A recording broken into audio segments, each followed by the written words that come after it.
And I would say, like, as someone that's been exposed to this for a little bit, but definitely doesn't have the deep knowledge that you guys have, that my sort of layman's understanding is that for most people, they're typically not breathing deep enough. And then that contributes to, not having the right oxygen going through your body. And then you feel like you don't have as much energy. And a lot of the times when I'll do a breathing exercise, it's all about that deeper breathing. But for people that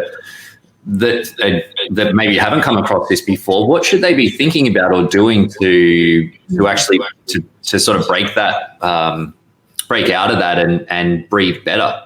So you're going to get two responses, because Shane and I are like, oh, I've got something to say about that. So look, for me, how I see that is here. I'm going to throw a little bit of a curveball here. Breathing deeply actually doesn't work for everyone. And here's why. Because there's different types of personalities and different types of breathing habits. Your breathing habits are unique to you. Your breathing, how you breathe, the patterns you breathe in is totally unique to you, like a fingerprint. And it's totally related to how you perceive life, past traumas. We're finding out, we actually found an article that, like, you breathe in a particular way that has you not access particular memories.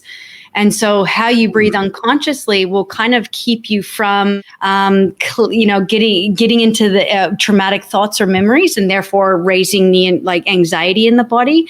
So sometimes for people, breathing deeply is a trigger for them. If they breathe deeply, they go into a panic because they feel like they have to go, go, go, go, go. So, to look, okay, now what's the solution? Well, if you kind of understand the basic ways that your breathing works, like the different places you can breathe into, the different pace that you can breathe. You find what feels good for you, and you discover what doesn't feel good to you. And then you can start working through what doesn't feel good. So that way the unconscious breath, or how you breathe your every breath, will serve you and not throw you into anxiety fits or panics or anger or anything. I would just add on to what Angie's saying, is that it's not necessarily how you breathe or what you do with your breathing, the mechanical part of your breathing, the actual breathing in and out. It's what happens in your respiration that affects the body chemistry. So, and they're two separate things. And this is where a lot of people, I think, get confused by simplifying the mechanics of breathing. The way you use your muscles to actually inspire and expire, and the lungs open and close and air moves in and out, is one part of breathing. But the actual gas exchange, the respiration that happens, that's the second separate part of breathing. And that happens multiple times in your body. You have this multiple exchange in your body. You have from the air into your lungs, the air from your lungs into your blood, and then from your blood into your tissues. And all of those involve a certain the CO2 in the right place.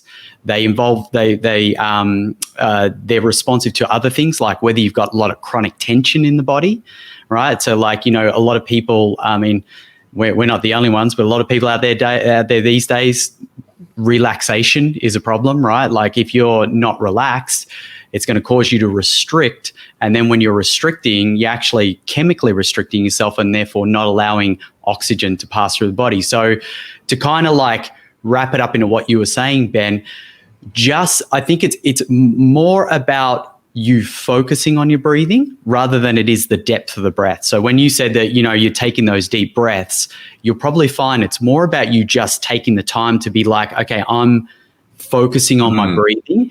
And what that will do is it'll do a combination of two different things. The focus on your breathing is one part, but what it will do is it'll allow your body to enact the natural breathing instinct as well. So putting the focus on your breathing allows your body to start self-correcting. And that's why you feel better when you do breathing exercises.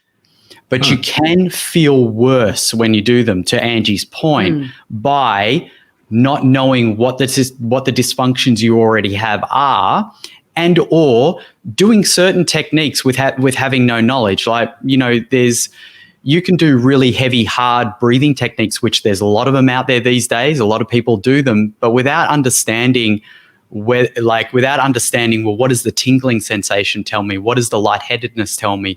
All of these things. And all of those things will be telling you that you probably already have lowered CO2. So doing aggressive breathing might actually make you feel worse, right? And so that's the whole idea is that we look at it in 3 phases, really. We focus on the awareness around breathing first. That is just, as Angie mentioned, you can actually just put your focus on and feel where you're breathing, how fast you're breathing, whether it's shallow, whether it's deep. You've got this, you can become aware of that. The second part of it is learning interventions. That's what you've learning the shapes. To do 3 sighs and 1 yawn is an intervention that you can use to release energy. Works well with children. Kids love it. It sends them straight off to bed, right? So that's an intervention, right? But then the third step is self-regulation. And self-regulation is you don't think about your breathing.